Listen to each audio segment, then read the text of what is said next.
The motorcycle we have rolled out of the shop today is a Yamaha YR1, and if it isn't my favorite motorcycle, it's certainly one in the top 5.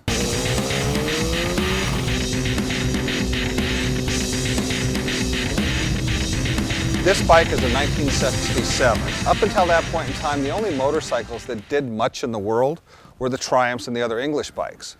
And they were 750 cc's for the most part, and they kind of ruled the racetracks and most of the streets in America and the rest of the world.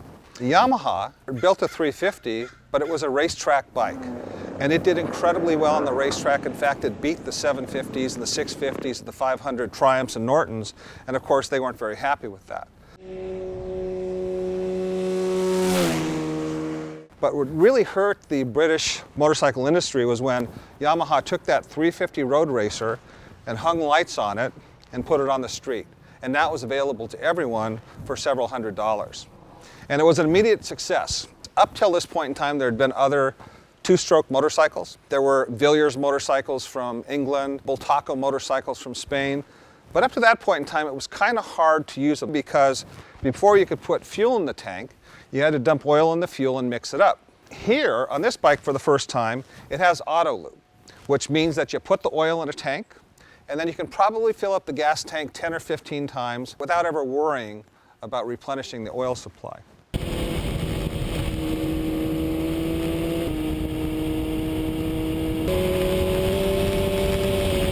But a few of the features of the YR1 compared to other bikes of the time.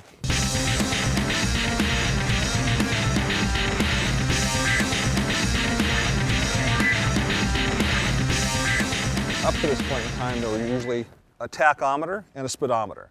They would be separate. Yamaha, for the first time, built a tachometer and speedometer in one unit. It has chrome side panels, and then it had, for that period, these are called rubber panels, and these are knee guards.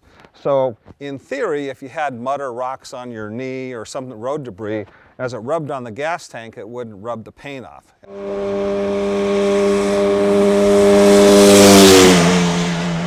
If you look down here, what you'll notice is, what's unique is this is a twin leading shoe front brake. You notice there are two arms. So instead of one arm actuating both brake shoes, each arm does one each.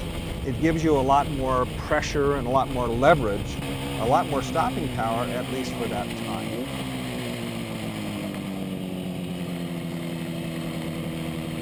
Motorcycles vibrate. We all know that, and back then, these motorcycles, the motors were mounted directly to the frame, so they're hard mounted. So any vibration that a motorcycle made went into the rider and went into other parts of the motorcycle.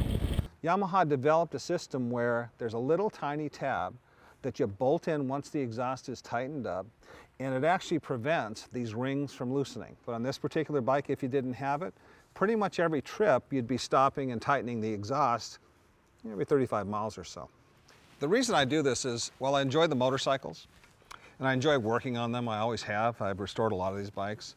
The most fun I have, of course, is whenever we can find the time, my friends and I get together and we'll take a ride, maybe 20, 30, 40 miles on these old things, and run through the canyons up here where we live, and it's more fun than you can imagine.